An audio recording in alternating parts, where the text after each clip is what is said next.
Hey everyone, Ryan here, or M&R Productions, and welcome to my review of the LEGO Marvel Studios The Infinity Saga 76192 Avengers Endgame Final Battle. With 527 pieces, this set retails for $70 and will officially release on August 1st, 2020 in the US, although it has already released over in Europe as of the recording of this video. LEGO.com calls this the ultimate Marvel Avengers playset, and while the bar may be rather low for that, it probably isn't untrue. This does look like a pretty good playset, and I'm actually very excited to get into this and take a look at it for you guys. It has a plethora of minifigures, and very well may, please let me know in the comments below if I'm correct with this hypothesis, be the only set ever to have a microfig, regular minifigs, and a big fig in the same set. You have Ant-Man, Captain America, Iron Man, Thor, Scarlet Witch, Black Panther, a Chitauri, and Thanos. Quite a character selection here in just a $70 set. Hate to bring Star Wars into this one, but I feel like if this was a LEGO Star Wars set, you'd be lucky to get 5 minifigs. I also feel the need to point out how epic Thanos looks in the top right of these Infinity Saga boxes. I mean, the box art for this is just phenomenal. The back of the box gives us a LEGO version of that same Thanos we saw on the front of the box. That's a pretty nice touch. And then you can also see the interior of the Avengers Compound base. But I'm going to open this up, build it, and we'll take a look at the minifigs right now. First character up is Ant-Man, and while I don't buy a lot of sets with microfigs, so I don't know if this is the norm, my set did come with 2 Ant-Man microfigs, so if that's the norm, you'll end up getting 2. If not, I got lucky, but he looks really good for a microfig. And if you're unfamiliar with the scale, it's basically as tall as the legs of a normal minifigure. Pretty crazy how small these are. Steve Rogers, Captain America, is up next, and he looks really stellar like this. Got a real Chris Productions look to him, if you know who that is. On the back of his face, you'll see the actual Captain America face under there. Unfortunately, it shows through a little bit. That's a real unfortunate thing because it does look bad, but it is really nice when you do have it flipped around. I think his print is pretty excellent, although mine seems to be slightly shifted to the left for whatever reason. No leg print or waist print or arm print, but overall still a good looking character, and let's switch him over to Captain America. You can see he's got a bit more of a mean mug now. He's also got a chin strap for his helmet, which is the Captain America helmet there. Looks very nice with a few prints on it. He's got his shield and the hammer in his right hand. So overall, a really amazing character with some nice versatility. Much like Captain America, Iron Man is pretty versatile as well. You have the Tony Stark version of Iron Man right here. And then, of course, when you lift this hairpiece, you'll see that you have the Tony Stark inside of the Iron Man suit version of Iron Man, which has the whole HUD on it and everything with the blue. Looks very cool. And so all you have to do is twist that face around. You throw the helmet on and it's like he's inside of the mask there, and you actually have the older style Iron Man helmet here, which is really great because you can open it up and actually see his face inside of the helmet, which is pretty neat because that's kind of like how it looks in the movies. Love this older helmet as well, where it does have the ability to flip up. Might be a bit bulky, but still looks awesome nonetheless, and he actually does have a few accessories. Let me show those off. He's got a nicely detailed stickered up shield, and he also does have some thrust coming out from beneath his legs to show that he's flying away, which is really cool. I really like that new piece they have for the bottom down there. And then he's also got one of the things in his hand that fires off. I'm not sure what the name of those are, but still a character with tons of accessories. Very neat. I really like the Thor in this set for some reason. I'm not really sure why. I think if I boiled it down, it's just the hair color and the hair mold combined with the color of like the torso and everything. The plain black legs are a bit disappointing, but everything else about this figure seems really good to me. The red cape on the back can be lifted up to reveal a bit of a back print, which when you have a cape on feels like quite a bit of a waste. You could have just put that towards a leg print or something to make the front of the figure look much better. You got the gunmetal gray arms,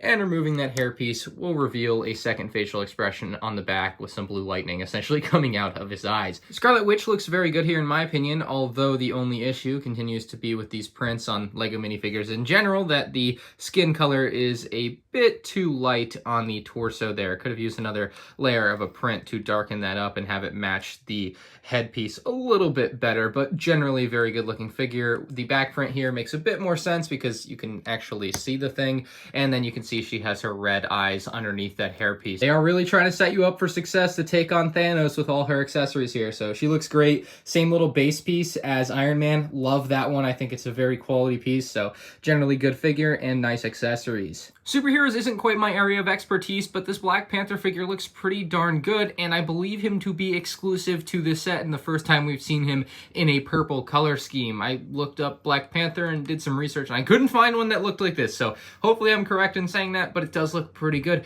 And he also does use a Darth Maul-like head accessory or crown type piece to help give him a more accurate look. And the final regular minifigure in the set is the Chitauri. Pretty good looking as well, although to me this is just a throw-in so that you have more bad guys, I suppose, to go with Thanos. It's kind of like when a Star Wars set has the Assault on Hoth, but then it's just 2 snowtroopers versus the entirety of the rebellion. So it's that type of deal here, I feel like, but still a nice figure to have nonetheless, and I'm sure some people will like to add this to their army. And the final, perhaps most important character for most people is the redesigned Thanos. So he's holding his weapon here, and it can actually split into 2, so you can pull it off, you can pull these apart, and then they actually include another extra little rod here for you to stick in, and then you've basically got 2 separate weapons that you can put one in each hand. But we'll get that aside because I don't feel like that's super important to what you're going to care about with this figure.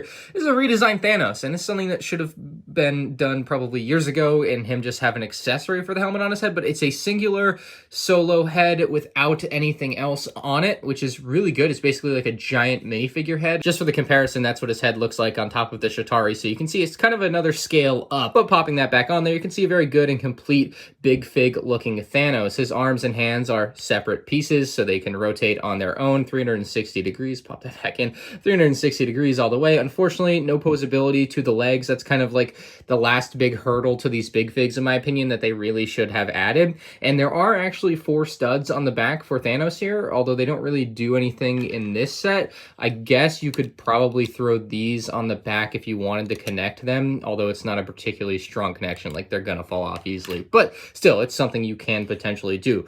Overall, I think this is a big draw for this set, especially when it's $70 and it already feels like a pretty good deal without Thanos in it.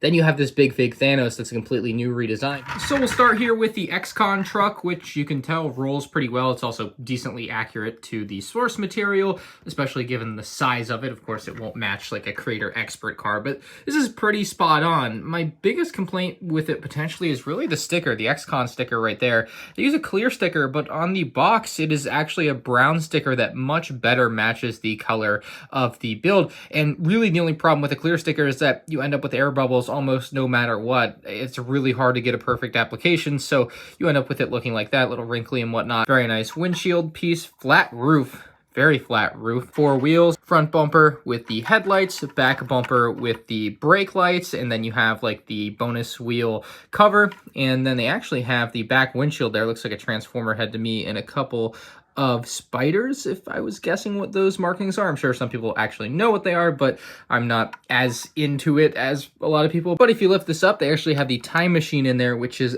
awesome to have.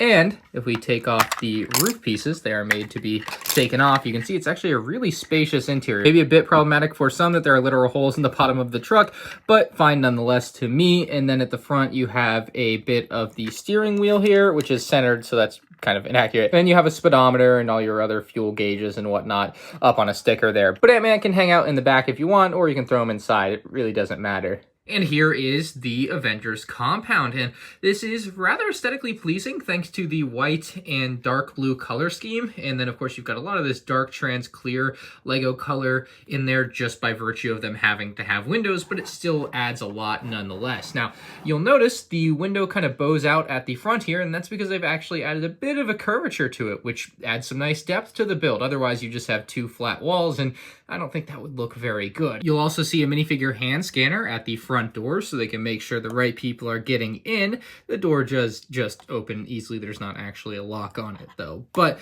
I do wish there was a bit more platforming out here, like just a little bit more so that you could have your minifigures stand around out front on actual studs, but it's just a small thing there, I suppose. Also on the outside of the base, you have this big Avengers logo cracked from a crashed wall here. And then you have a bunch of rocks that have been kicked up from that. This doesn't really do anything. It's just held at that angle by that Technic piece, so it's not actually like a function of it for it to fall. And then on the other side, you actually have a rather large cannon here, which is going to shoot this arrow, which has a rubber tip. We'll shoot the XCon card just because it feels like the right thing to shoot here.